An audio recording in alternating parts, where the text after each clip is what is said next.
జగజ్జేత అన్వేషణను అనగారిన జీవితాల్లో అక్షరధారి పొద్దై పొడిసెను చదువుల జెండగా మారి ఈ దేశపు మొదటి పంతులమ్మగా చేరి మన జీవితాల్లో నింపిందో వెలుగుల దారి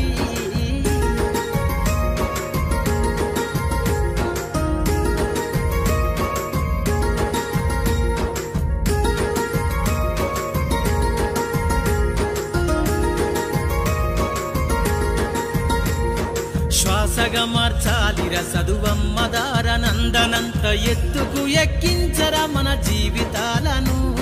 శ్వాసగా మార్చాలిర చదువమ్మ దారనందనంత ఎత్తుకు